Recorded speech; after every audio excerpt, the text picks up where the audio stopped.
بسم الله الرحمن الرحيم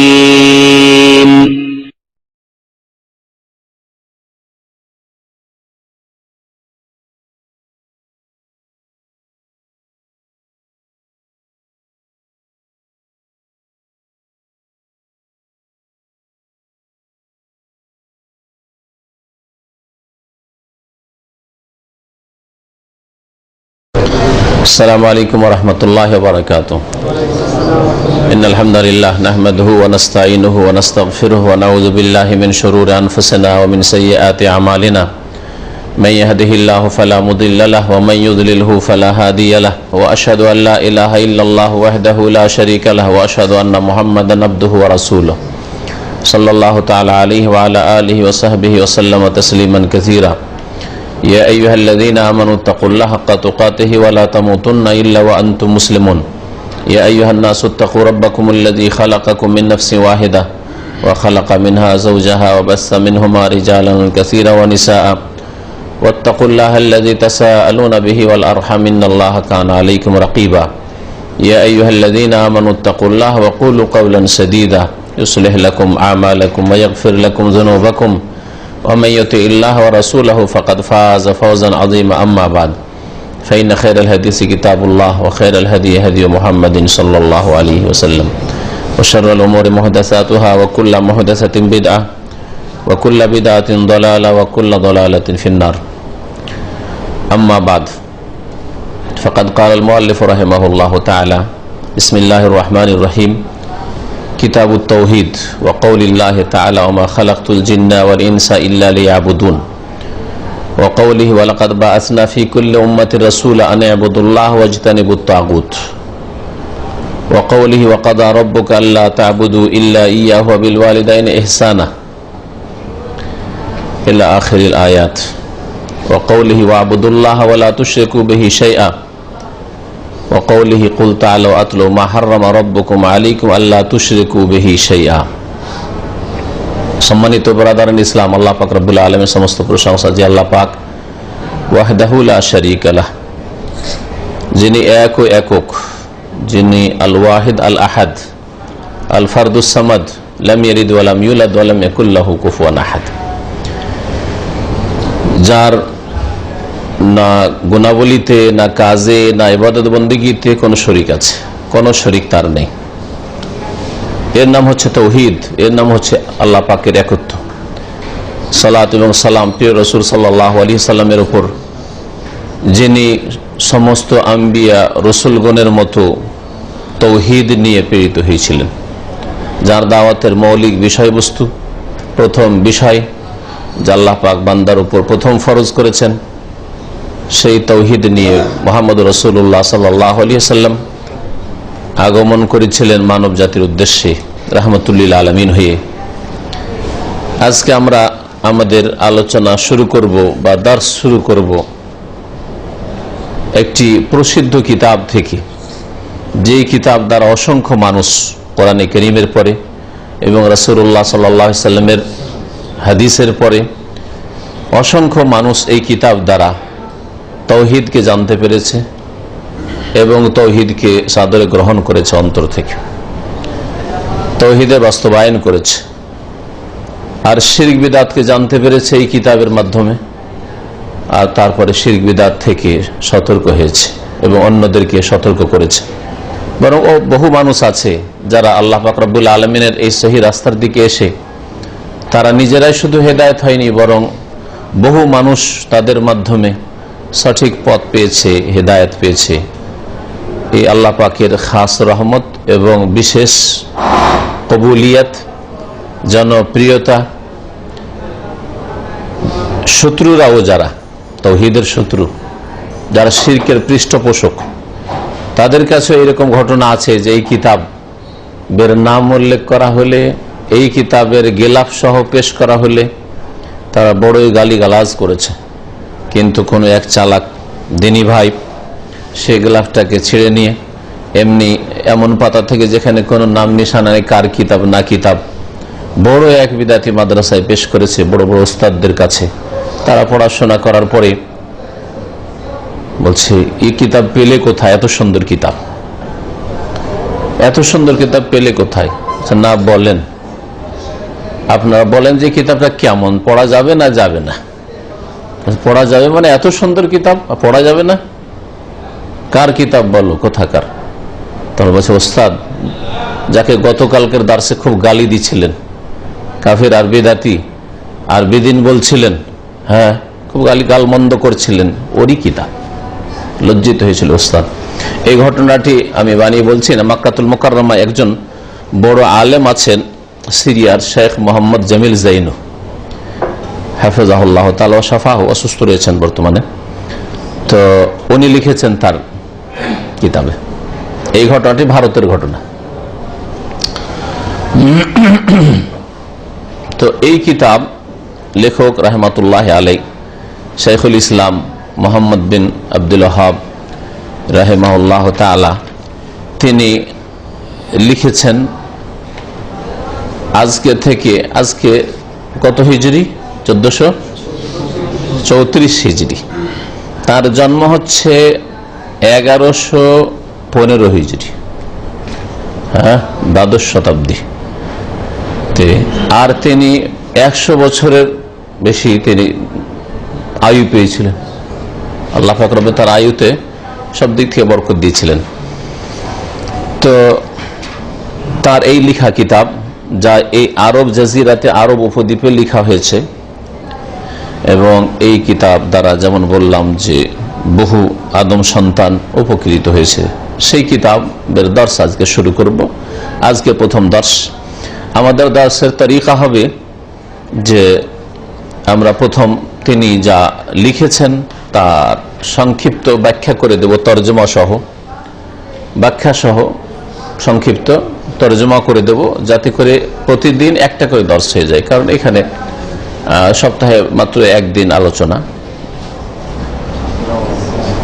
এটা করে দেওয়ার পরে যতটা আমাদের সাথে সময় সাথ দেবে, ওই সময়কে সামনে রেখে আমরা তখন ব্যাখ্যা বিশ্লেষণ করব, বিশেষ বিশেষ পয়েন্টের উপর যেগুলো ব্যাখ্যা বিশ্লেষণের প্রয়োজন রয়েছে সেগুলো ব্যাখ্যা বিশ্লেষণ করব।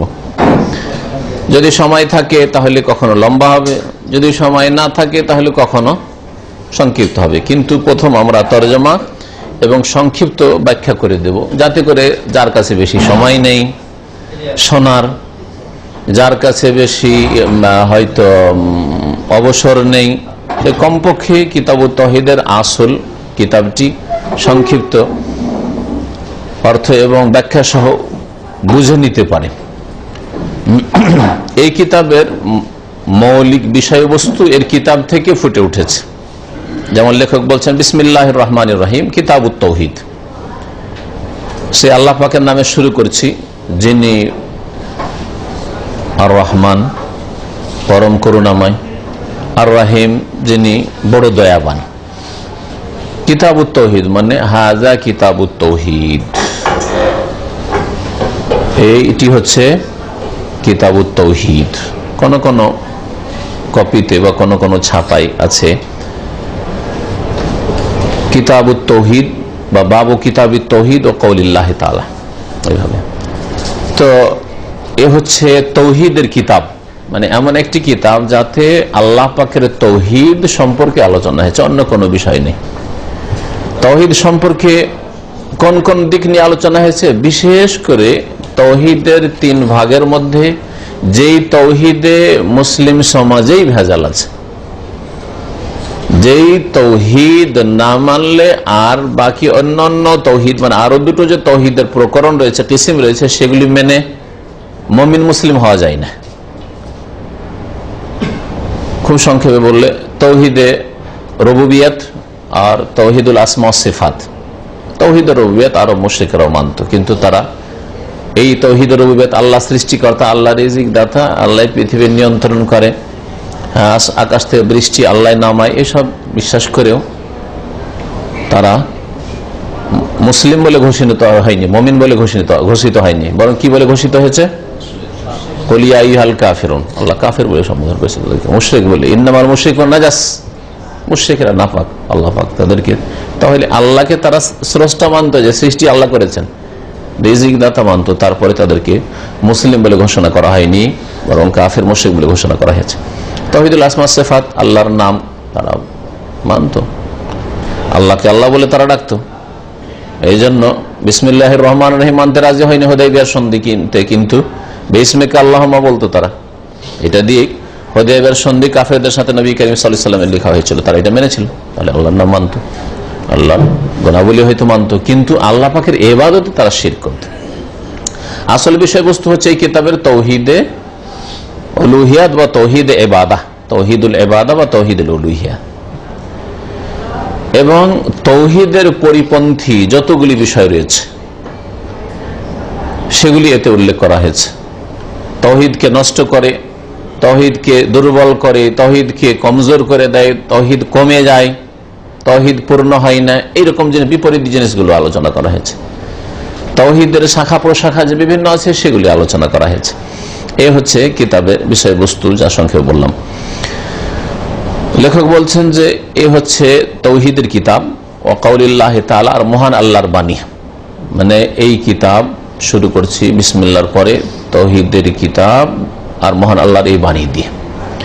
এই কিতাবের কোনো ভূমিকা নেই, ভূমিকা শুধু এই কিতাবুত তৌহিদ বলে পেশ করে দেওয়া হয়। যেমন বললাম কিতাবুত তৌহিদ মানে এই কিতাবের ভূমিকা কাকে বলে, যেটা পড়লে মোটামুটি একটা আইডিয়া অনুমান করা যায় যে এই কিতাবটা কি আছে, এই কিতাবটা কি আছে। এটা কিতাবুত তৌহিদের নাম থেকেই স্পষ্ট যে এই কিতাবুত তৌহিদে তৌহিদ সম্পর্কীয় আলোচনা আছে। যেমন ভাষ্যকার এ সম্পর্কে বলতে গিয়ে তিনি বলছেন যে এই কিতাবুত তৌহিদে হাকিকাতুত তৌহিদ, তৌহিদের মর্ম কথা বর্ণনা করা হয়েছে, শুআবাহ তৌহিদের শাখা প্রশাখা বর্ণনা করা হয়েছে, তৌহিদের ফজিলত বর্ণনা করা হয়েছে, তৌহিদের অধিকার, প্রাপ্য হক, তৌহিদ পূর্ণকারী বিষয়গুলি বর্ণনা করা হয়েছে, যার মাধ্যমে তৌহিদের বাস্তবায়ন হতে পারে তা বর্ণনা করা হয়েছে। তৌহিদের দিকে দাওয়াত দেওয়া আমাদের উপর ফরজ, নিজেই শুধু মুয়াহিদ আর মুসলিম হবেন না, অন্যকে দাওয়াত দেবেন, এই বিষয়ে বর্ণনা করা হয়েছে। এবং অত্তাম্বি আল হাকিকাতি শিরক, এর বিপরীত শিরকের মর্মকথা, শিরক কি জিনিস বর্ণনা করা হয়েছে, শিরকের প্রকরণ কি, কি ধরনের আল আকবার, আসগার বড় ছোট, জালি খাফি স্পষ্ট, লুকায়িত গোপনীয়, এবং শিরকের যতগুলি শাখা প্রশাখা রয়েছে, শিরকের যে ভয়াবহতা রয়েছে, শিরক থেকে সতর্ক করা যে ফরজ, নিজে সতর্ক হওয়া ফরজ, অন্যকে সতর্ক করা ফরজ, ছোট হোক বড় হোক কম হোক বেশি হোক সবগুলি থেকে, এবং শিরক পর্যন্ত যেসব বিদআত পৌঁছায়, নব আবিষ্কৃত জিনিস, ধর্মের নামে দিনের নামে নতুন নতুন কাজ, নতুন নতুন কথা, যেগুলি হয়তো শিরক নাই কিন্তু শিরক পর্যন্ত পৌঁছাবে। যেমন উদাহরণস্বরূপ কবর পাকা করা শিরক নাই, হ্যাঁ, কবর পাকা করা শিরক নাই। কবরে ফুলটা এমনিতে দিলেন সাজাবার জন্য, যদি এটা হয় শুধু তাহলে হয়তো শিরক নাই, কিন্তু কবর পাকা করে দেওয়া, কবর চাদর চড়িয়ে দেওয়া, কবরে ওরস লাগানো যদি এই নিয়তে না যায় যে আমি সেখানে কিছু পাবো না, এমনি এটা ওখানে মেলা করছি, গ্রামে মেলা করতাম, চলো ওই হিন্দুদের মেলা হয়, আমাদের একটা মেলা ওই কবরের ওখানে হোক, তাহলে সরাসরি তো শিরক হল না, কিন্তু মেলার মাধ্যমে ধীরে ধীরে সেজদা করা হচ্ছে, না হয় কবরকে তোয়াফ করা হচ্ছে, ওই কবরওয়ালার কাছে চাওয়া হচ্ছে, তাহলে এগুলি বিদআত, বিদআতগুলি কি করলো, শিরক পর্যন্ত পৌঁছালো। আর মনে রাখবেন যে সবচেয়ে বড় বিদআত হচ্ছে শিরক, মানে শিরকও তো নতুন, না আদম আলাইহিস সালাম শিরক করেছেন, না আম্বিয়া রাসূলগণ কেউ শিরক করে, তাহলে শিরকও তো নতুন। এই জন্য শিরকটাও বিদআত, বিদআত মানে ধর্মের নামে যা নতুন হয়, আর শিরক সমস্ত নবী রাসূলগণের দাওয়াতের বিরোধী যা নতুন মানুষরা শুরু করেছে, নবীদের বিপরীত উল্টো কাজ শুরু করেছে। এইরকমই বেশ কিছু কাবিরা গুনাহ যেগুলি মানুষের তৌহিদকে দুর্বল করে, গুনাহ তৌহিদকে দুর্বল করে। আপনি চুরি করছেন, তৌহিদ, আল্লাহ দেখছেন, আল্লাহ এক ও এক, আল্লাহ হিসাবে নেবেন, এসব যদি বিশ্বাস থাকে চুরি করতে পারেন, ব্যভিচার করতে পারেন, হ্যাঁ, অবৈধ কাজ করতে পারেন না।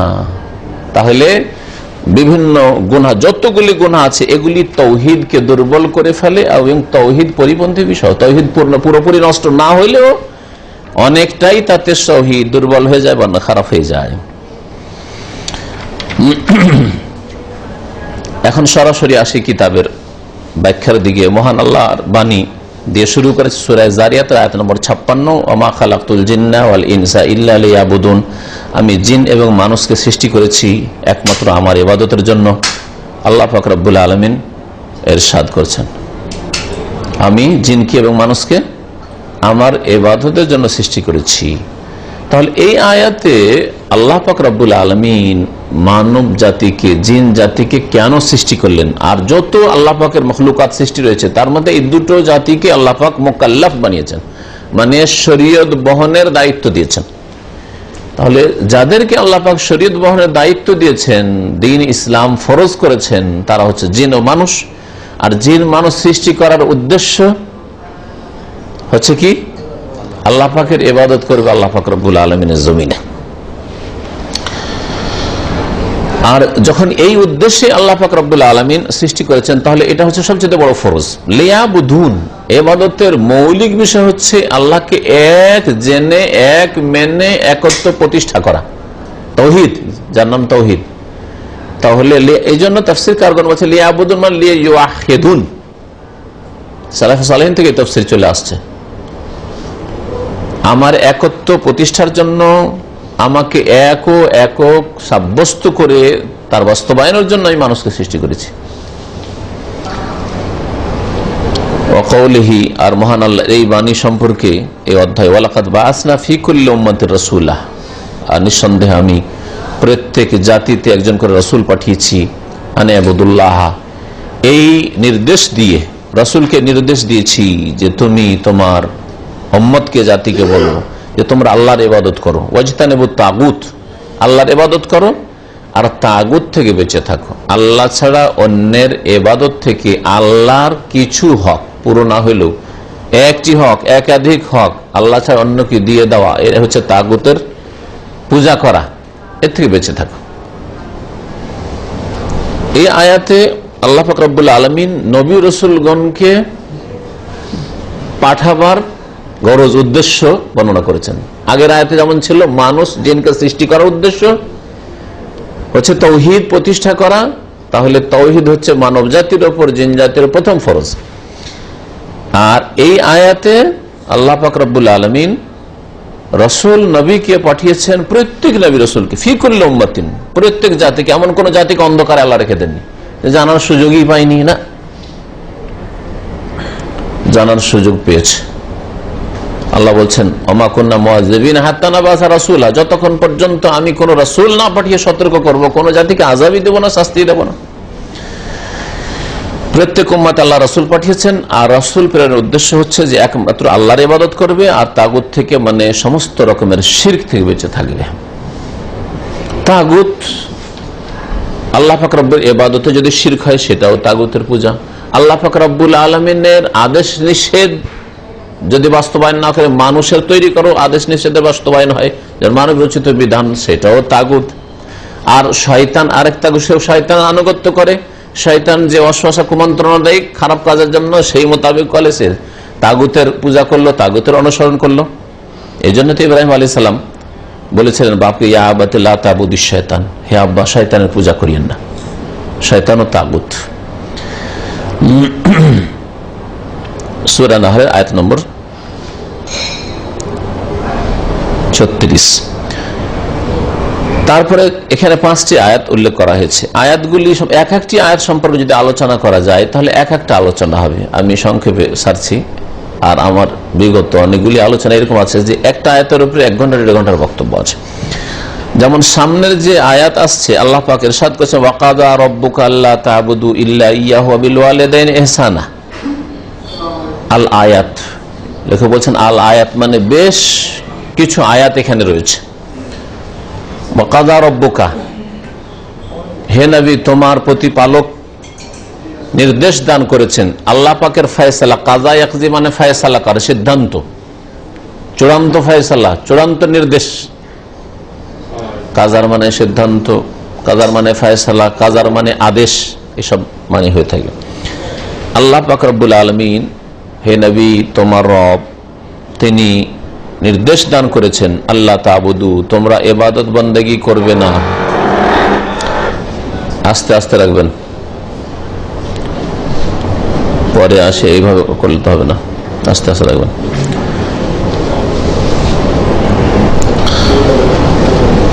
আল্লাহ পাক ইরশাদ করছেন যে হে নবী তোমার প্রতিপালক নির্দেশ দান করেছেন আল্লাহ তাবুদু, যে তোমরা ইবাদত করবে না, ইল্লা ইয়াহু, তার ছাড়া আর কারো, তার ছাড়া আর কারো ইবাদত করবে না।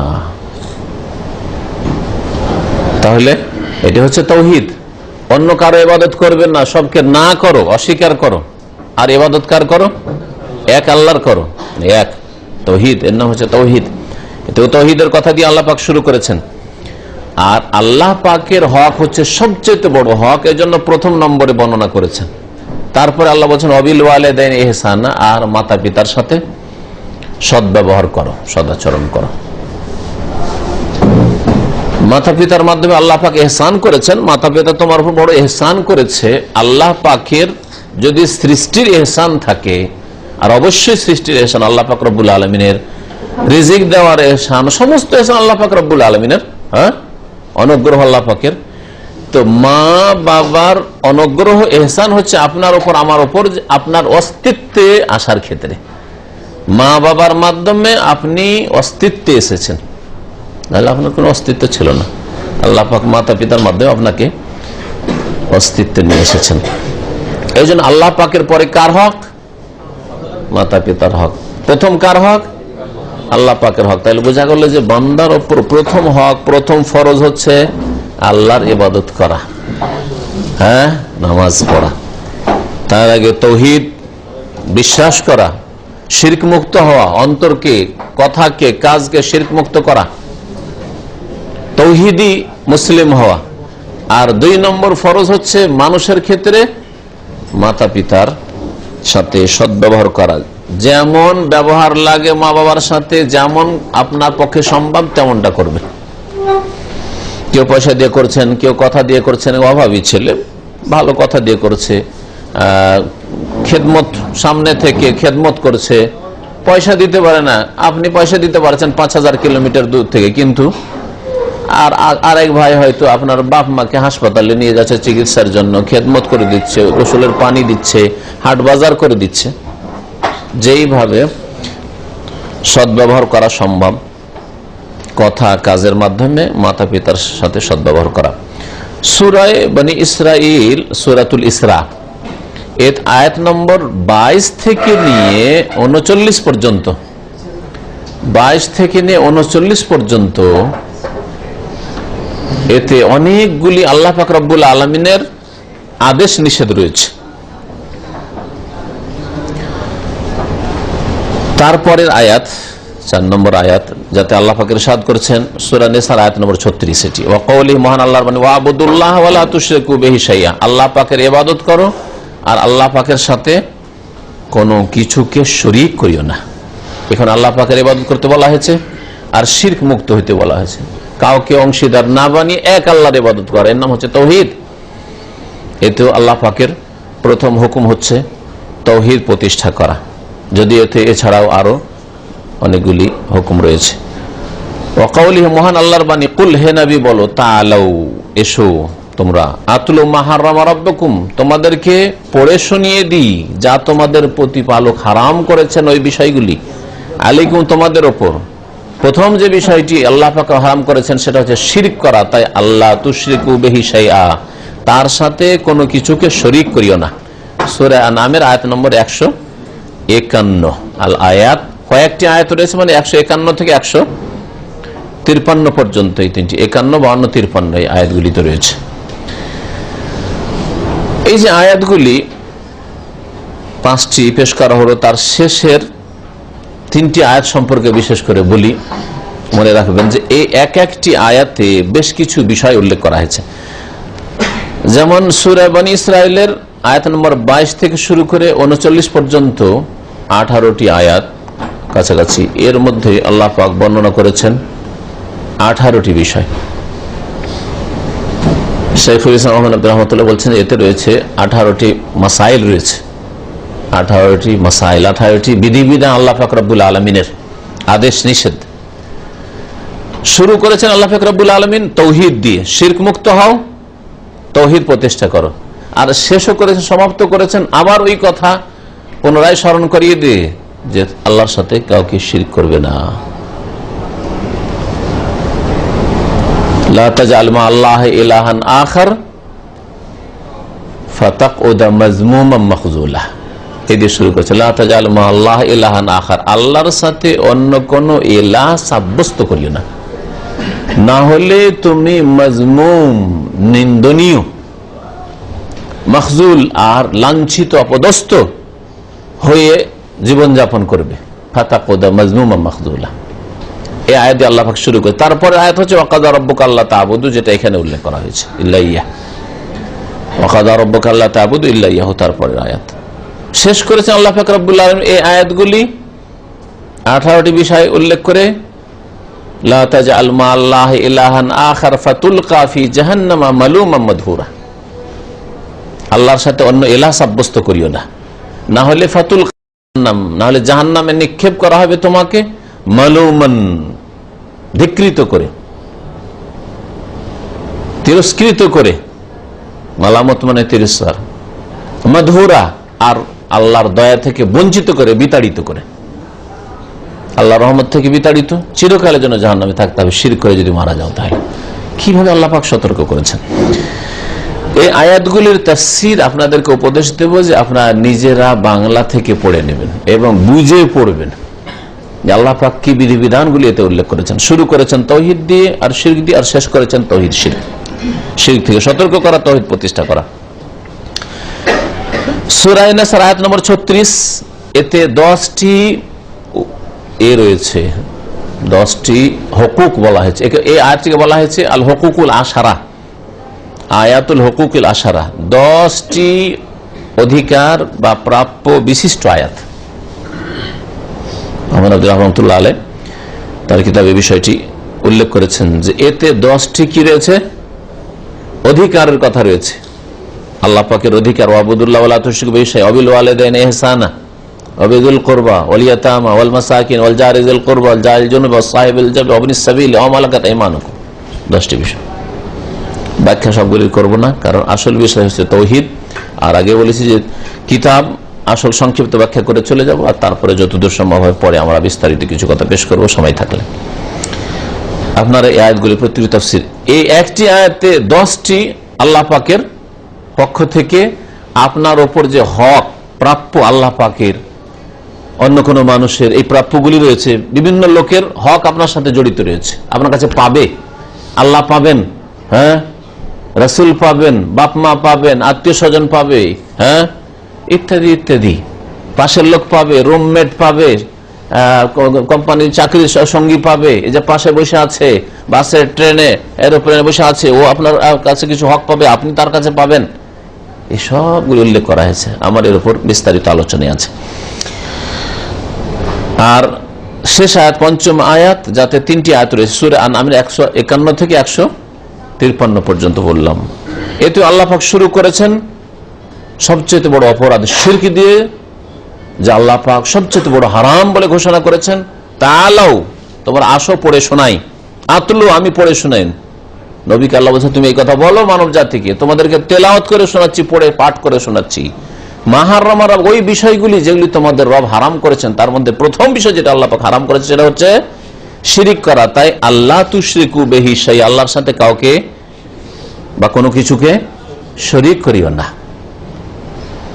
কোনো কিছুকে শরীক করিও না, না দেবদেবীকে শরীক করবে, না কবর মাজারকে শরীক করবে, না পীর ওলিকে নবীকে শরীক করবে, আল্লাহর সাথে শরীক না। নবী আল্লাহর বান্দা, হ্যাঁ, আশহাদু আন্না মুহাম্মাদান আবদুহু ওয়া রাসূলুহু বলছেন না, নবী তো আবদুহু, তার বান্দা। বান্দা কি করে শরীক হইতে পারে? আপনি আপনার কফিলে শরীক হইতে পারবেন, বাড়িতে বলে যে আমার ভাগ আছে তোমার একটা রুমে, জুতা খেতে হবে না? তো মানুষে যদি শরীক না হইতে পারেন, হ্যাঁ, তার কাছে চাকরি করে, তো বান্দা গোলাম মানুষ কি করে রবের শরীক হইতে পারে? নবী রাসূল হইলেও, হ্যাঁ, আর আল্লাহ পাকের নেক বান্দা হইলেও কোনো কিছুকে শরীক করিও না। যেমন কোন মানুষকে শরীক করবেন না, তেমনি কোন প্রাণী, অন্য কোনো প্রাণীকে শরীক করবেন না। যেমন গরু পূজা হিন্দুদের, নদী নালাকে শরীক করবেন না, যে সব দেবী, গঙ্গা দেবী আর পদ্মা দেবী আর অমুক দেবী, এসব শরীক করবেন না। কোনো গাছকেও শরীক করবেন না, যে গাছের পূজা, হ্যাঁ, কোনো মাটিকেও শরীক করবেন না, যে অমুক জায়গার মাটিতে শেফা আছে, আর মাটি উঠিয়ে নিয়ে যায়। জন্মদিন থেকে অনেকে মাটি নিয়ে যায়, বিভিন্ন জায়গা থেকে মাটি, কবরের মাটি উঠিয়ে নিয়ে যায়। কোনো কিছুকে শরীক করিও না।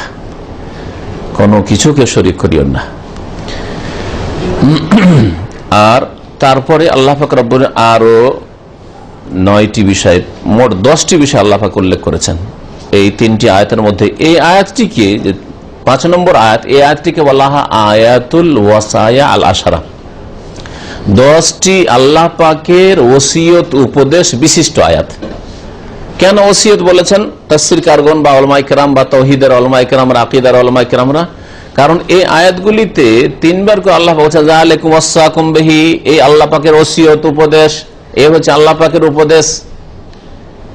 ওসিয়ত শব্দটি আল্লাহ পাক রব্বুল আলামিন উল্লেখ করেছেন। শেষে যে বিষয়টি উল্লেখ করা হয়েছে, প্রথম বিষয়টি তো জানলেন কি আল্লাহ উল্লেখ করেছেন, যে তোমরা শিরক করবে না। শিরক করা সবচেয়ে বড় হারাম। খুন করা বড় হারাম নয়, বড় হারাম, কিন্তু সবচেয়ে বড় হারাম নয়। হ্যাঁ, শিরকের পরে তার স্থান। জেনা করা বড় হারাম, কিন্তু এটা লোক জেনা করলে সামাজিক অপরাধ, সবার কাছে অপরাধ, তাই না? মদ খেলেও অপরাধ, কিন্তু শিরক করছে, কবর মাজারে সিজদা করছে, এটা ধর্ম। আউযুবিল্লাহ, জেনা করেছে তো অনেক বড় অপরাধ করেছ। কিন্তু আমাদের দেশে এটা সামাজিক অপরাধ নয়, অপরাধী নয়, ওটাও তাদের ধর্ম, ওইটাই কেউ ঠিক মনে করছে। আপনি যদি ঠিক নাও মনে করেন, তারপর আপনাকে অত বড় অপরাধ লাগে না। অথচ আল্লাহ পাক কি বলছেন, এটা সবচেয়ে বড় হারাম। আর শেষ করেছেন ওয়া আন্না হাযা সিরাতি মুস্তাকিমান ফাত্তাবিউহু, এটাই হচ্ছে এই যে 10টি উপদেশ দেওয়া হলো, এটা হচ্ছে সিরাতে মুস্তাকিম, সরল পথ, এটা হচ্ছে নবীর পথ, এটা হচ্ছে আম্বিয়া রাসূলগণের পথ। ফাত্তাবিউ, এই পথকে স্মরণ করো, এই পথকে অনুসরণ করো, এই পথেই চলো। ওয়ালা তাত্তাবিউস সুবুল, আর অনেক রাস্তায় চলিও না, এইটাও ঠিক ওইটাও ঠিক, আপনারা যেটা করছেন ওটা করেন, আমরা এটা করি, সবগুলি নিয়ে গিয়ে আল্লাহ পর্যন্ত পৌঁছাবেন। মিথ্যা কথা। ওয়ালা তাত্তাবিউস সুবুল, অনেকগুলি যে রাস্তা আছে ওই সব রাস্তায় যাবেন না, একটা রাস্তা যেটা সোজা গেছে, নবীর রাস্তা, তরিকায়ে মুহাম্মাদিয়া, ওই তরিকার উপর থাকো।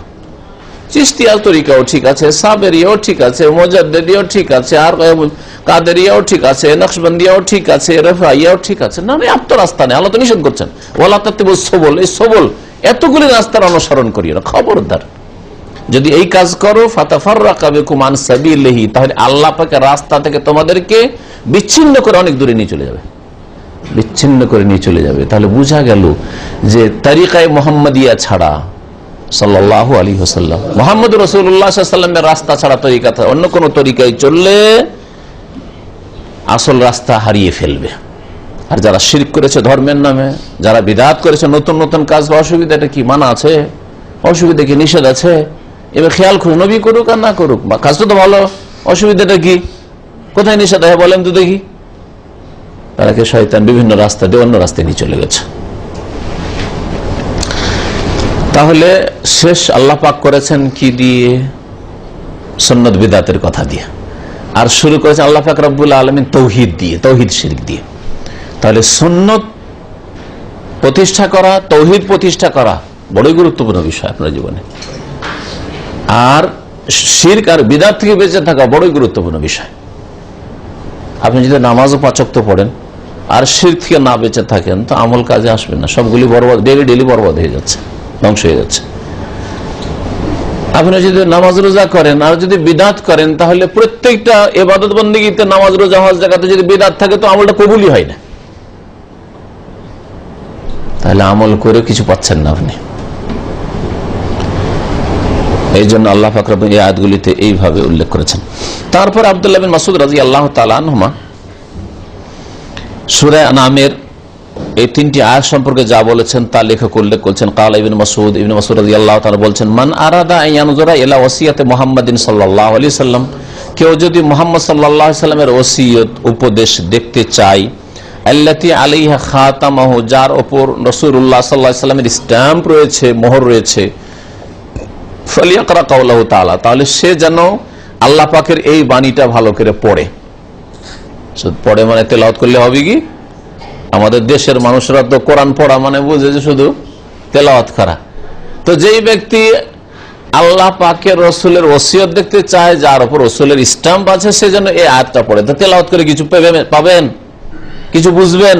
তাহলে বোঝা গেল যে কোরআন পড়ার উদ্দেশ্য শুধু তেলাওয়াত করা বরকতের জন্য নয়, কোরআন পড়ার উদ্দেশ্য শুধু সওয়াবের জন্য যে একটা হরফে 10 নেকি, এটা নয়, শুধু এটাও রাখেন, কিন্তু ওর চেয়ে বড় যেটা উদ্দেশ্য যে আল্লাহ পাকের সম্বোধন, আল্লাহ পাকের অ্যাড্রেস আপনাকে কি করা হয়েছে সেটা বুঝেন। আপনি আপনার কফিল এসে, কোম্পানির মালিক এসে, জিএম এসে যদি বলে ইফআল কাজা, বুঝলেন না, ইফআল কাজা, সউই কাজা, আপনাদের ভাষা বললাম, কি বল মানে কি, আরে সবাই ফাটাফাট শুরু করলেন, কিন্তু আস্তে করে উঠে একজন, আপনাদের খারাপ লাগে না নাকি? রেকর্ডকে খারাপ লাগছে, আস্তে আস্তে একটু করে একবার। তো কি বলছিলাম, কফিল কথাটা যদি না বুঝেন, দাঁড়িয়ে আছেন, হ্যাঁ এজলিস দাঁড়িয়ে আছেন, মেজাজটা গরম হবে না, হবে না? তাহলে বোঝা যাচ্ছে যে আপনার কফিল, আপনার জিএম যদি কোনো সম্বোধন করে তো এটা বুঝতে হবে। তাহলে যে মানুষ কফিল 3.5 হাতের, তার কথা, জিএম এর কথা বুঝাটা ফরজ আপনার কাছে, আপনার কোম্পানিতে চাকরি করলে। আর আল্লাহর জমিনে আল্লাহ রিজিক খেলে আল্লাহ পাকের কোরআন বোঝা ফরজ নয়? ব্যাস, সূরা ফাতিহা মুখস্থ আছে, 10টা সূরা মুখস্থ আছে, মুসলমান, পাক্কা মুসলমান, কিচ্ছু বুঝেন না, না চলবে না। এটা আল্লাহ পাকের সম্বোধন আগে বুঝতে হবে, আপনার জিএম আর কফিলের সম্বোধন বুঝার আগে। যেই ব্যক্তি মুহাম্মদ রাসূলুল্লাহ সাল্লাল্লাহু আলাইহি ওয়াসাল্লামের ওসিয়ত দেখতে চায়, যার উপর রাসূলুল্লাহ সাল্লাল্লাহু আলাইহি ওয়াসাল্লামের স্ট্যাম্প রয়েছে, মনে রাখবেন তাহলে প্রত্যেকটা কাজে রাসূলের স্ট্যাম্প আছে কিনা দেখতে হবে। নামাজের উপর রাসূলের স্ট্যাম্প আছে না নেই? আছে না নেই? 5 ওয়াক্ত নামাজ নবী পড়েছেন, কোরআনে আছে, হাদিসে আছে, তাই না? স্ট্যাম্প আছে। তো নামাজের তরিকার উপর স্ট্যাম্প আছে না নেই? না খেয়াল খুশি পড়লে চলবে? কোনখান থেকে নামাজ শুরু, কোনখানে নামাজ শেষ, আছে না নেই? তাহলে যার উপর ইসলাম আছে ওই রকম নামাজ পড়তে হবে। নামাইতে পড়ার পর নবীর ইসলাম আছে, যায় নামাজের দোয়ার পর নবীর ইসলাম আছে, ইফতাদাইতু বিহাযালাম পড়ার পর নবীর ইসলাম আছে, মানে নবীর হাদিসে আছে, যদি থাকে সহি হাদিসে তো ইসলাম আছে, আর না হলে নেই। তাহলে আপনাকে চেক করতে হবে যে এগুলোর উপর ইয়ে আছে, ইসলাম আছে, ইসলাম আছে প্রত্যেকটি ক্ষেত্রে। জন্মবার্ষিকী পালন করা, আপনার হোক, আপনার বিবির হোক, আর ছেলে মেয়ের হোক, আর নবীরই হোক, হ্যাঁ, জন্মবার্ষিকী পালন করা, মৃত্যুবার্ষিকী পালন করা, নবীর ইসলাম দেখতে হবে না? খেয়াল খুশি, অসুবিধা নাই, করলাম তো কি হলো, চলবে? তাহলে তো শয়তানের আপনি অনুসরণ করলেন। ইসলাম দেখতে হবে, নবীর ইসলাম যদি থাকে, মিলাদের উপর মিলাদ করেন। নবীর ইসলাম ঈদ উল ফিতর, ঈদ উল আজহার উপর আছে, আপনার ঈদে মিলাদ নবীর ইসলাম কোথায়? খাতাম কোথায়? নবী খাতাম, ইসলাম নেই। হ্যাঁ, ইসলাম না থাকার পেপার নিয়ে কোথাও যদি কোম্পানি চলে যান, তাহলে জালিয়াতি কেসে পড়বেন। হ্যাঁ, ইসলাম দিয়েও কাজ হয় না, চেম্বার্স করাইতে হয়, খবর আছে? কোম্পানি ইসলাম লাগিয়ে দেয়, তারপরে সরকারি কোনো জায়গায় গেলে কি করতে হবে? চেম্বার্স করে নিয়ে এসো। যদি বিদেশে পাঠাইতে হয় তাহলে ফরেন মিনিস্ট্রি করে এসো, খারিজে করে এসো। জানেন না আপনার কোম্পানিতে ইসলাম দিয়েছে, চেম্বার্স হয়েছে, না চলবে না। তারপরে তুমি যেহেতু বিদেশে পড়াবে, সেই জন্য যাও ফরেন মিনিস্ট্রি করে আসো। আর রাসূলুল্লাহ সাল্লাল্লাহু আলাইহি ওয়াসাল্লাম ইসলাম ছাড়াই ধর্ম পালন করবেন, কেমন কথা হইল? চিন্তা করতে বলছি আপনাদেরকে যে নবীর তরিকা কোনটা, তলাশ করেন আপনি। এটা আপনার ফরজ দায়িত্ব, আমার দায়িত্ব না যে একটা একটা করে আপনাকে শেখাবো যে এটা ঠিক, এইটা ঠিক, ওইটা ঠিক, আর আপনার ঘরে গিয়ে শিখাইতে হবে। আপনার দায়িত্ব হচ্ছে নবীর ইসলাম খোঁজ করা। আল্লাহ যেন সকলকে তৌফিক দান করেন। কেউ যদি নবীর ইসলাম দেখতে চায়, ওসিয়তের উপর ফালিয়াকরা কাউলাহু তাআলা, তো মহান আল্লাহর এই বাণী যেন পড়েন, কুল তাআলা ওয়াতুলু মা হারামা রাব্বুকুম আলাইকুম আল্লা তুশরিকু বিহি শাইআ। আল্লাহ পাক শিরক দিয়ে শুরু করেছেন, খবরদার আল্লাহর সাথে কোনো কিছুকে শিরক করবে না। এলা কাউলি, এই আয়াত পর্যন্ত পৌঁছলেন নবী করিম সাল্লাল্লাহু আলাইহি ওয়াসাল্লাম। আব্দুল্লাহ বিন মাসউদ বলতে গিয়ে ওয়া আন্না হাযা সিরাতি মুস্তাকিমা, যে আয়াতটির কথা একটু আগে বললাম, এটাই হচ্ছে আমার সোজা রাস্তা, সরল পথ। ফাত্তাবিউ, সেটাই অনুসরণ করো, সেটা ফলো করো। ওয়ালা তাত্তাবিউস সুবুল, সাবিলের বহুবচন সবুল, অনেক রাস্তায় চলিও না। ফাতাফাররাকা বিকুম আন সাবিলি, তাহলে আল্লাহর রাস্তা থেকে তোমাদেরকে ছিন্ন ভিন্ন করে অন্যদিকে নিয়ে চলে যাবে, আর আল্লাহর রাস্তা, জান্নাতের রাস্তা খুঁজে পাবে না, আল্লাহ পাকের সন্তুষ্টির রাস্তা খুঁজে পাবে না, সহি ইসলামের রাস্তা খুঁজে পাবে না। যালিকুম ওয়াসাকুম বিহি, এটাই তোমাদেরকে আল্লাহ পাক ওসিয়ত করেছেন। এই জন্য এই আয়াতকে কি বললাম? 10টি ওসিয়ত বিশিষ্ট আয়াত, 3টি আয়াত। মুআয বিন জাবাল রাদিয়াল্লাহু তাআলা আনহু থেকে বর্ণিত, তিনি বলছেন, কুনতু রাদিফান নবী সাল্লাল্লাহু আলাইহি ওয়াসাল্লাম আলা হিমার, আমি নবী করিম সাল্লাল্লাহু আলাইহি ওয়াসাল্লামের গাধার পিছনে চেপেছিলাম। মানে নবী সাল্লাল্লাহু আলাইহি ওয়াসাল্লাম চেপে আছেন আর তার পিছনে বসে, একজন যদি সামনে বসে থাকে তার পিছনে যে বসে ওকে রাদিফ বলে। মোটরসাইকেলে তো আপনারা চাপেন, তাই না? দেশে গেলে তো মোটরসাইকেলে 2 জন আমাদের দেশে চাপেন, তো 2 জন বা 3 জন, তো যে পেছনে থাকে ওকে রাদিফ বলা হয়। রাদাফা ইয়ারদিফু মানে পিছনে আসা। হ্যাঁ, তো আমি নবী করিম সাল্লাল্লাহু আলাইহি ওয়াসাল্লাম পিছনে চেপেছিলাম। কিসের ওপর? আল্লাহ আমার গাধার ওপর। তাই নবী সাল্লাল্লাহু আলাইহি ওয়াসাল্লাম গাধার ওপর চেপেছেন। নবী সাল্লাল্লাহু আলাইহি ওয়াসাল্লাম গাধার উপরে চেপেছেন। গাধার উপরে চাপাটা গৌরবের বিষয় না নমনীয়তার বিষয়? আজকাল গাধার উপর চাপবেন আপনি, যে বলা হয়, হ্যাঁ, সৈয়দুল মুরসালিন খাতামুন নবীন, সৃষ্টির সেরা আপনার আমার রাসূল মুহাম্মদ সাল্লাল্লাহু আলাইহি ওয়াসাল্লাম গাধার পিঠে চেপেছেন। তার কাছে উটেরও ব্যবস্থা ছিল, তার কাছে ঘোড়ারও ব্যবস্থা ছিল, গাধার পিঠেও চেপেছেন, যাতে তাওয়াজু, নমনীয়তা, হ্যাঁ, বিনয় প্রকাশ পায়, অহংকার না আসে। এটা এই হাদিস দ্বারা প্রমাণিত হয়। আজকে যদি আপনি কারের মালিক হন আর যদি বাইসাইকেলে চাপেন, যেমন আপনার ওটা তাওয়াজু প্রয়োজন, আপনি সাইকেলে চাপছেন, অসুবিধাটা কি? আরে গরিব একটা সাইকেলে চাপছে, আমি চাপলাম, তো অসুবিধাটা কি? আমার কার আছে বলে আমার সাইকেল চাপতে হবে না? আপনি পায়ে হাঁটছেন কোন সময়, অসুবিধাটা কি? না, পয়সা আছে আর পায়ে কেন হাঁটবো?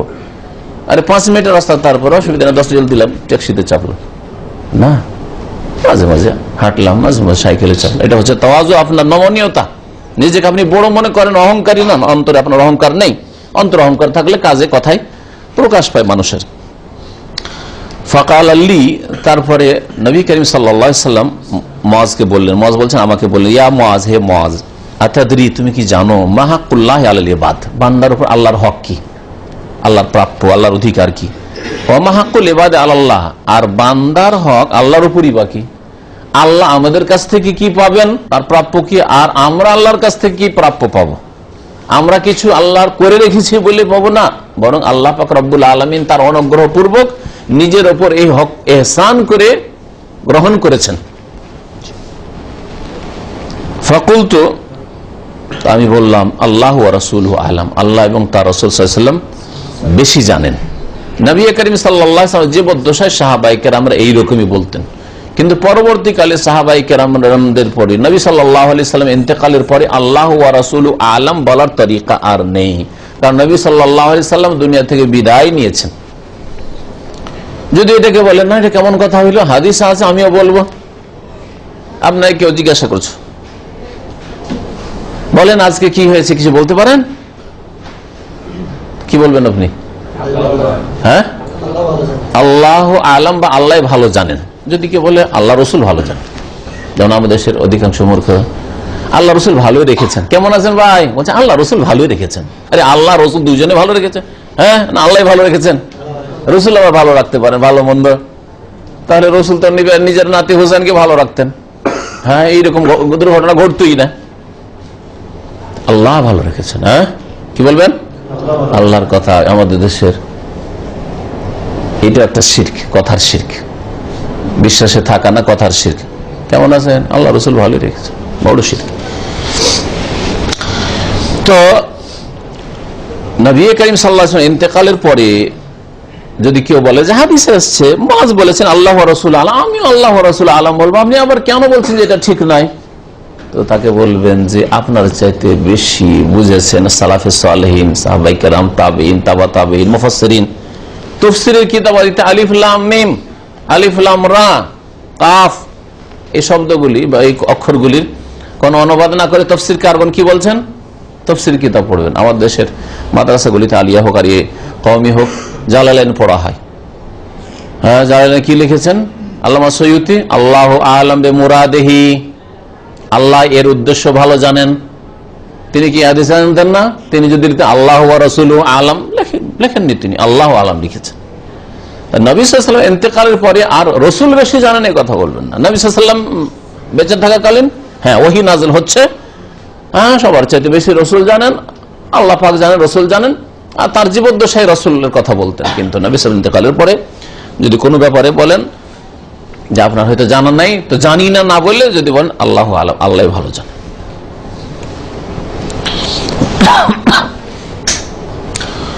যদি কোনো বিষয় সম্পর্কে জানা না থাকে অথবা ভালো করে জানা না থাকে, তো অনুমান ভিত্তিক কথা না বলে আল্লাহ ভালো জান। তখন নবী সাল্লাল্লাহু আলাইহি ওয়াসাল্লাম জানিয়ে দিলেন, হাক্কুল্লাহ আল ইবাদ, বান্দার উপর আল্লাহর হক হচ্ছে আইয়া বুদুহু, একমাত্র তারই ইবাদত করবে, ওয়ালা ইউশরিকু বিহি শাইআ, তার সাথে কোনো কিছুকে শরীক করবে না। একমাত্র আল্লাহর ইবাদত করবেন আর তার সাথে কোনো কিছুকে শরীক করবেন না। একমাত্র আল্লাহর ইবাদত করবেন, তার মানে নামাজ পড়বেন, যাকাত দেবেন, হ্যাঁ, রোজা রাখবেন, হজ করবেন, উমরা করবেন।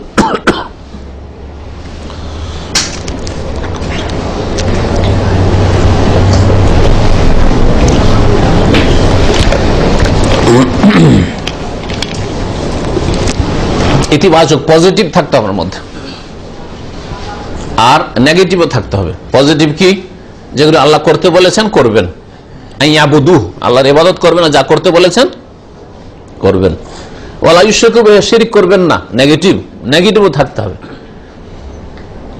দুটোর একটা যদি থাকে মুসলিম হতে পারবেন না, দুটোর একটা যদি থাকে মুসলিম হতে পারবেন না। যেমন শিরক করেন না, নামাজ আরে যান না, দেব দেবী না, কারো কাছে চান না, কিন্তু ইবাদত করেন না, 5 ওয়াক্ত নামাজ পড়েন না, তাহলে আপনার মধ্যে নেগেটিভটা আছে, মানে শিরক করেন না, এটা ঠিক আছে, কিন্তু ইবাদত করেন না, ওইটাও নেগেটিভ করে দিয়েছেন। নেগেটিভ নেগেটিভ হয়ে গেছে, পজিটিভ আর নেগেটিভ হইতে হবে। বুঝতে পারছেন না? পারছেন না? কারণ তার বুঝেন তো পজিটিভ নেগেটিভ। তো ইসলামেও ইতিবাচক আর নেতিবাচক, পজিটিভ নেগেটিভ হইতে হবে। এবাদত, নামাজ পড়তে হবে, শিরক করা চলবে না। শিরকও করি না, নামাজটা পড়তে পারি না, তাহলে হবে না, নাজাত পাবেন না। এর বিপরীত পজিটিভ আছে আপনার, কিন্তু নেগেটিভ নেই। নামাজ পড়েন মাশাআল্লাহ, রোজা ফরজ নফল, যাকাত ঠিক আছে ফুল, হজ মাশাআল্লাহ প্রতি বছর পয়সা আছে, হজ, এটা আছে, ইতিবাচকটা আছে, পজিটিভ আছে, নেগেটিভ নাই। তার মানে মাজারেও যায়, হজটা করলো, দিয়ে গেল গৌসুল আজমের কাছে বাগদাদ শরীফে, ওখানে গিয়ে একটু সেজদা টেজদা করলো আব্দুল কাদের জিলানীর কবরকে, আবার তারপরে ভারতে ইন্ডিয়া ঢুকলো, গিয়ে খাজা মঈনুদ্দিন চিশতির কবর সেজদা করলো, আবার বাংলাদেশে ঢুকে শাহজালাল নাই আটরশি। না, তাহলে মুসলিম হতে পারেনি। পজিটিভ নেগেটিভ দুটোই লাগবে, ভালো করে মনে রাখেন, তাহলে মুসলিম হতে পারবেন। তো আল্লাহ পাকের হক হচ্ছে পজিটিভ নেগেটিভ, আইয়াবুদু, তারই ইবাদত করতে হবে, ওয়ালা ইউশরিকু বিহি শাইআ, তার সাথে কাউকে শিরক করা, কোনো কিছুকে শিরক করা চলবে না। ওয়া হাক্কুল ইবাদা আলাল্লাহ, আর বান্দার হক আল্লাহর উপর হচ্ছে আল্লাহ ইউআযিবা মান লা ইউশরিক বিহি শাইআ, যে আল্লাহর সাথে কোনো কিছুকে শরীক করে না, তাকে আল্লাহ পাক আযাব শাস্তি দেবেন না। এটা নিজের উপর আল্লাহ হক নিয়ে নিয়েছেন, যে তোমরা যদি আমার ইবাদত করো আর শিরক না করো তো আযাব দেব না। শিরিক করলেন আর বড় বড় পাপ করে তো আল্লাহ আযাব দেবেন না? হ্যাঁ, ওতেও শিরিক আছে, বড় শিরিক না থাকলে ছোট শিরিক আছে, বড় শিরিক না থাকলে ছোট শিরক আছে, প্রত্যেকটা গুনাহে ছোট শিরক আছে। আর একটা কথা শুনে রাখেন, সূক্ষ্মভাবে চিন্তা করেন, তাহলে বুঝতে পারবেন যে আমি করলাম চুরি, এটা আবার শিরক কি করে আছে। হ্যাঁ, আমি একটা মহিলার গায়ে হাত দিলাম, এটা আবার শিরক কি করে আছে, এটা বুঝে নেন, তাহলে বাকি অন্যান্য গুনার ক্ষেত্রে ফিট করতে পারবেন।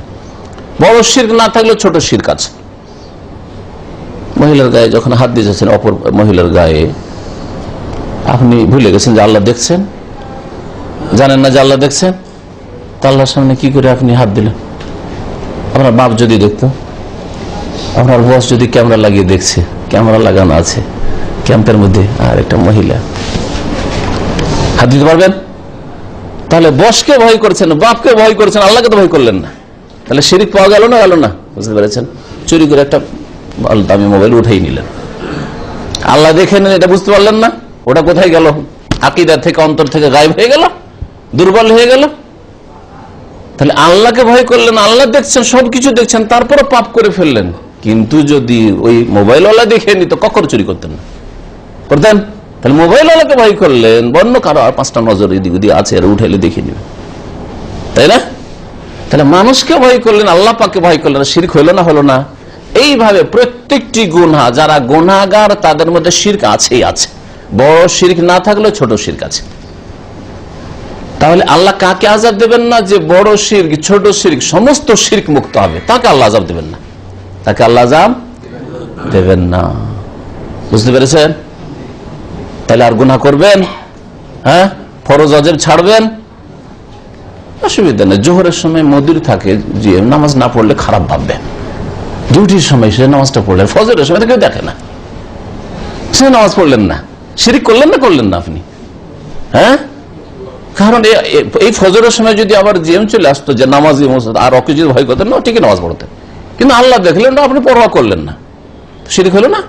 তাহলে প্রত্যেকটি গুনাহতে শিরক আছে, বড় শিরক হোক আর ছোট শিরক হোক। এইভাবে তাওহীদকে বুঝতে হবে। কুলতু ইয়া রাসূলুল্লাহ, মুআয বিন জাবাল বলছেন, আমি বললাম হে আল্লাহর রাসূল, আফাল উবাশশিরুন নাস, তাহলে কি লোকজনকে বলে দেব, সুসংবাদ দিয়ে দেব? এত খুশির খবর, আল্লাহর হক হচ্ছে খুব সংক্ষেপে এক আল্লাহর ইবাদত করো, আল্লাহর সাথে কোনো কিছুকে শিরিক করিও না। এই হক যদি আল্লাহর আদায় করে দিই তো আল্লাহর উপর আমাদের হক হচ্ছে, চিন্তা নেই, আল্লাহ আযাব দেবেন না। শিরক করলাম না, ইবাদত আল্লাহর করলাম, আল্লাহ আযাব দেবেন না। কত খুশির খবর, তাই না? যার জন্য আল্লাহ সহজ করবেন, খুব সহজ নামাজ পড়া, যার নামাজি তার জন্য খুবই সহজ, মিষ্টি। আর বেনামাজি বিদিনের জন্য সবচেয়ে ভারী নামাজ, রোদরে ঘামে বাইরে বসে আছে কিন্তু না মসজিদে, এসির মসজিদে নামাজ পড়তে যাবে না, কত ভারী তার জন্য। তো সুসংবাদ যে অল্প পরিশ্রম করে মহা পুরস্কার আল্লাহ পাক রব্বুল আলামিনের কাছে রয়েছে। আফাল উবাশশিরুন নাস, লোকজনকে কি আমি ছুটে যাব আর মদিনার অলিতে গলিতে গিয়ে আমি তাদেরকে সুসংবাদ দিয়ে দেবো, দেখো আল্লাহর যদি হক আদায় করো তো আল্লাহ তোমাদের আযাব দেবেন না, তোমাদেরকে জান্নাত দেবেন? কালা নবী সাল্লাল্লাহু লা তুবাশশিরহুম, তাদেরকে সুসংবাদ দিও না। ফায়াত্তাকিলু, না হলে এর উপর আস্থা ভরসা করে বসে থাকবে, তাহলে আমল আর বাড়াইবে না, আমলে কাজে প্রতিযোগিতা করবে না। যে শিরক তো করি না, ফরজ ওয়াজিব তো আদায় করছি, হ্যাঁ সুতরাং অসুবিধা নেই। তখন হয়তো সুন্নত কাজে ঘাটতি হবে, নফল কাজে ঘাটতি হবে, সওয়ালের রোজা রাখলো না, আরাফা রোজাও রাখলো না, ওই যে রমজানের রোজা রেখে চার করলো না, তাই না? কেন? শিরক তো করিনি, আল্লাহ তো জান্নাত দেবেন, তাই না? এই সুসংবাদ দিও না, থাক, মানুষকে কর্ম করতে দাও, মানুষ কাজে আগ্রহী, আমলে আগ্রহী, তাদেরকে আমল করতে দাও, বেশি বেশি আমল করুক, কম্পিটিশন করুক। নবী করিম সাল্লাল্লাহু আলাইহি ওয়াসাল্লাম সুসংবাদ দিতে নিষেধ করলেন। এই হাদিস আখরাজাহু ফিস সাহিহ, ইমাম বুখারী, ইমাম মুসলিম রাহিমাহুমুল্লাহ তাদের দুই সহিহ কিতাবে, সহিহ বুখারী, সহিহ মুসলিমে হাদিসটি সংকলন করেছেন। আরেকটা হাদিসে বাড়তি আছে যে মুআয রাদিয়াল্লাহু তাআলা আনহু বলেননি, লুকিয়ে রেখেছে, তারপরে ইন্তেকালের পূর্বে ভাবলেন যে এটা যদি রেখে দিই তাহলে তো ইলমে লুকিয়ে রাখা হবে, আল্লাহর হক আদায় করলে আল্লাহ জান্নাত দেবেন, আযাব দেবেন না, এটা কথা মানুষকে জানানো উচিত। তাহলে আমাদের পর্যন্ত পৌঁছিত না, এই হাদিস যদি না বলতেন তো পৌঁছিত, লুকিয়ে রেখে দিলে, তাহলে লুকিয়ে রাখা কাবিরা গুনাহ। ইলমের কথা, কোরআনের কথা, হাদিসের কথা লুকিয়ে রাখলে কঠোর শাস্তি রয়েছে। আল্লাহ পাক কোরআনে কেন বলেছেন, ইন্নাল্লাযীনা ইয়াকতুমুনা মা আনজালনা মিনাল বায়্যিনাতি ওয়াল হুদা, স্পষ্ট দলিল প্রমাণ হেদায়েত যা কোরআন হাদিস আল্লাহ নাযিল করেছেন তা যদি কেউ যদি লুকিয়ে রাখে তাদের জন্য কঠোর শাস্তি রয়েছে। ইমবাদে মা বায়্যানাহু লিন-নাস ফিল কিতাব উলাইকা ইয়ালআনুহুমুল্লাহু ওয়া ইয়ালআনুহুম, আল্লাহর লানত হবে আর লানতকারীদের লানত হবে, তাহলে তো বড় কাবিরা গুনাহ। ইন্তেকালের পূর্বে মুআয রাদিয়াল্লাহু তাআলা মানুষকে জানিয়ে দিয়েছিলেন যে তোমরা যদি শিরক না করো, ছোট শিরক বড় শিরক থেকে মুক্ত হয়ে যাও, আর আল্লাহ পাকের তাওহীদ প্রতিষ্ঠা করো, ইবাদত বন্দেগী করো, আর ইবাদত বন্দেগীর ফরজ কমপক্ষে ওয়াজিবাত, তাহলে আল্লাহ পাক তোমাদেরকে আযাব দেবেন না, তোমাদেরকে আযাব দেবেন না। তাহলে কি বুঝতে পারলেন যে তাওহীদ যদি প্রতিষ্ঠা করেন, শিরক মুক্ত হন, তাহলে আল্লাহ পাক জান্নাত, আযাব দেবেন না মানে জাহান্নামে দেবেন না, জাহান্নামে দেবেন না মানে জান্নাত দেবেন, ইনশাআল্লাহ তাআলা জান্নাত দেবেন। এই মর্মে ফজিলতের হাদিস আরো আসবে।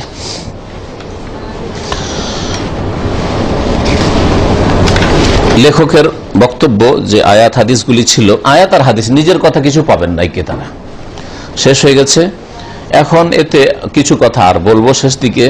তার প্রথমটি হচ্ছে যে লেখক রাহমাতুল্লাহ আলাইহি এই কিতাব শুরু করেছেন বিসমিল্লাহ দিয়ে, যেমন অন্যান্য লেখকরা যারা মুসলিম লেখক তারা বিসমিল্লাহ দিয়ে শুরু করেন, কিন্তু আমাদের দেশি লেখকরা অনেকে 786 দিয়ে শুরু করে, অনেকে কি করে 786 দিয়ে শুরু করা শিরিক। শুনে রাখেন ভালো করে, 700 অঙ্ক আমি বের করেছি, আবজাদ হাওয়াজ হুত্তির অঙ্ক বের করে, এতে হরে কৃষ্ণ বেরিয়ে আসে। তাহলে যেই ব্যক্তি 786 লিখে, সে কি লিখে জানো? হরে কৃষ্ণ। আমাদের দেশের চিঠিতে, আমাদের দেশের মসজিদে, আমাদের দেশের দেয়ালে, বাড়িতে, ঘরে 786, ক্যালেন্ডারে 786। তার মানে বিসমিল্লাহ লিখা না, কি লিখা আছে? হরে কৃষ্ণ। বড় শিরক কিনা বলেন দেখি? আপনি বলবেন হরে কৃষ্ণ, মেরে ফেলে দিলেও বলবেন না জানলে, কিন্তু জানেন না অজ্ঞতায় কত যে 786 লিখছেন আর লিখেছেন, আর আপনার মৌলবি আর মোল্লারাও লিখছে এই শিরকি কথা, নিজের আকীদা আমল নষ্ট করছে। আর বুঝেন যে শিরকের পরিণাম কি হবে, বুঝলেন? আবার কিছু লোকের আছে আমাদের দেশে, আমি দেখতাম ছোটতে এলাহি ভরসা লিখত, বিসমিল্লাহ লিখা তৌফিক হবে না, চিঠিতে লিখতো কি এলাহি ভরসা, তারপরে চিঠি লিখছে। সুন্নাত তরিকা হচ্ছে কি বিসমিল্লাহ লিখা, তাই লেখক বিসমিল্লাহ দিয়ে কিতাব শুরু করেছেন।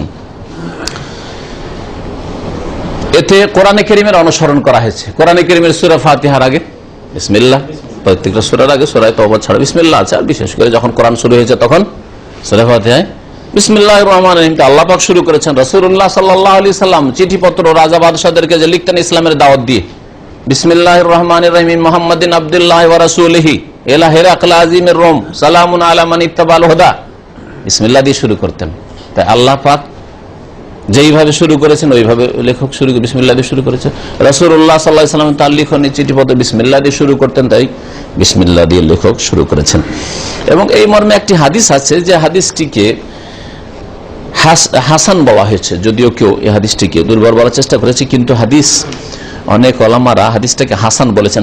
ইবনে সালাহ নওয়ী হাদিসটাকে হাসান বলেছে। সেটা হচ্ছে কুল্লু আমরিন জিবালিন লা ইউবদাউ ফিহি বিসমিল্লাহ ফাহুয়া আবতার, প্রত্যেক ভালো কাজ, প্রত্যেক কি কাজ? ভালো কাজ যদি বিসমিল্লাহ দ্বারা না শুরু করা হয়, ফাহুয়া আবতার, সেটা বেবরকত হয়ে যায়, সেটা দুম কাটা, লেজ কাটা হয়ে যায়, লেজবিহীন হয়ে যায়। লেজবিহীন মানে তাতে খামখুটা হলো, তাই না? ওই রকমই আপনার কাজ যদি লেজবিহীন হয়, তার মানে আপনার কাজ অসম্পূর্ণ থাকলো। তাহলে কোনো কাজ শুরু করলেন বিসমিল্লাহ বললেন না, আপনার কাজটাই বরকত হলো না। এই জন্য ভাব অর্থ করলাম আবতার মানে হচ্ছে,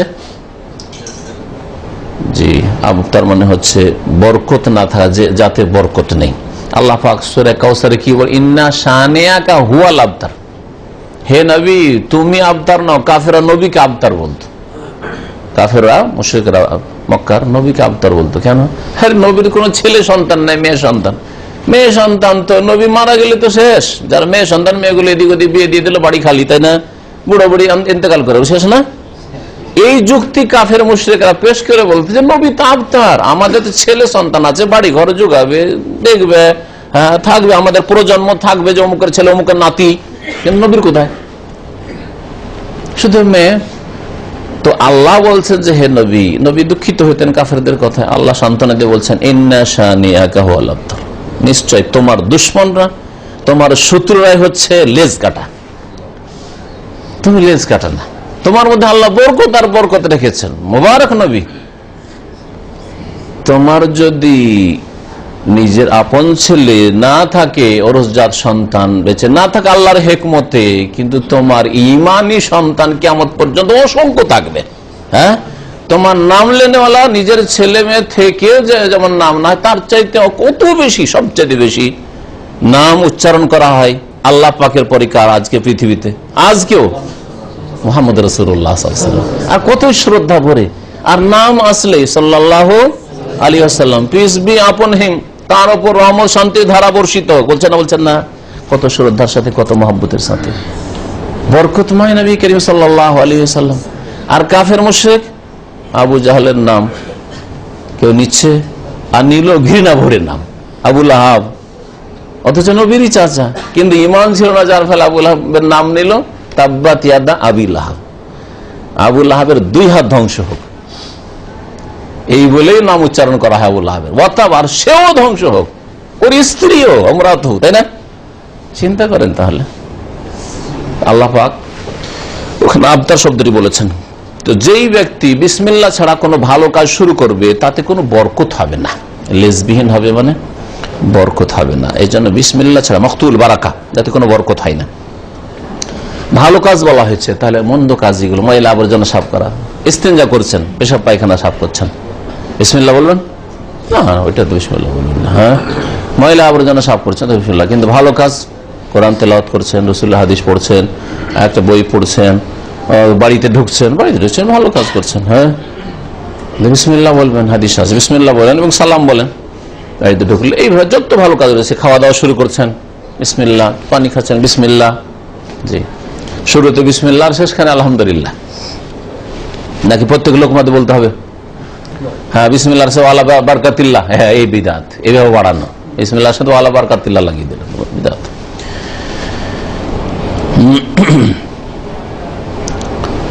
এই আয়াতগুলি এবং হাদিসের তৌহিদ, আল্লাহ পাকের একত্বের কথা বলা হয়েছে। তৌহিদ মানে কি?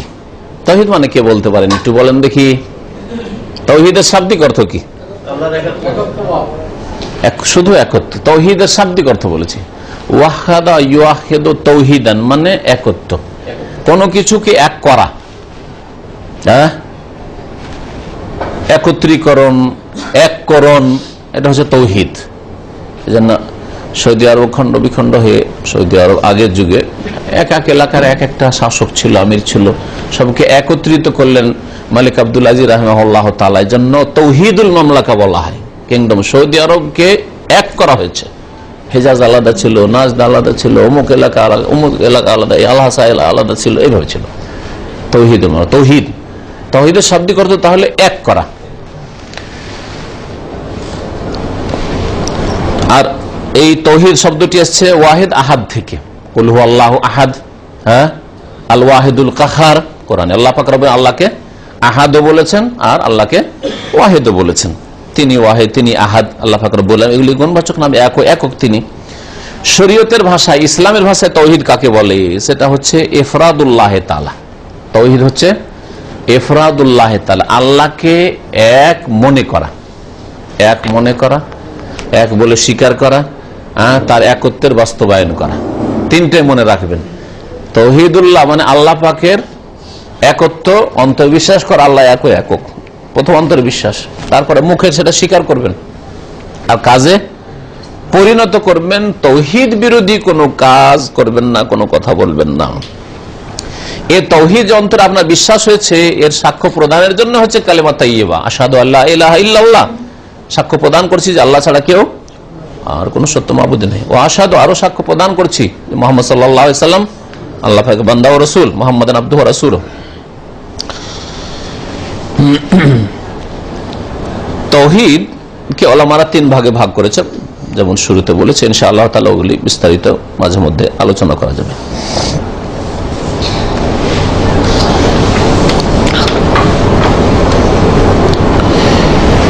তৌহিদের সংজ্ঞা করতে গিয়ে অনেকে সংজ্ঞা করতে গিয়ে শরীয়তের ভাষায় বলে যে ইফরাদুল্লাহ বিল ইবাদা, ইবাদতের ক্ষেত্রে বা ইবাদতে আল্লাহকে একক মনে করা বা একত্ব প্রতিষ্ঠা করা, এটা তৌহিদে উলুহিয়াতের সংজ্ঞা হয়ে গেল।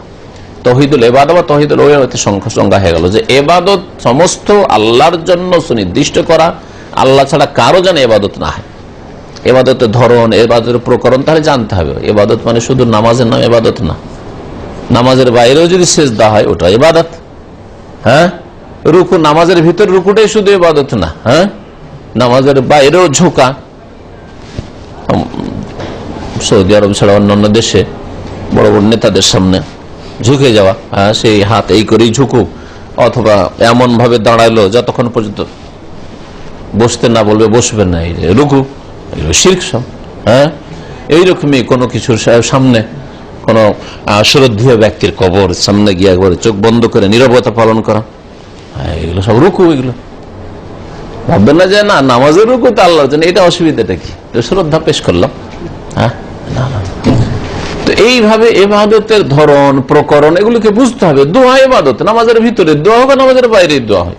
হ্যাঁ, এমন না যে নামাজের দোয়াগুলি তো দোয়াই করলাম, আল্লাহর কাছেই করলাম, হ্যাঁ কিন্তু ওরসে মাজারে গিয়ে যে বাবা মদদ, বাবার কাছে মদদ চাইবেন, আল্লাহর কাছে মদদ চাইবেন।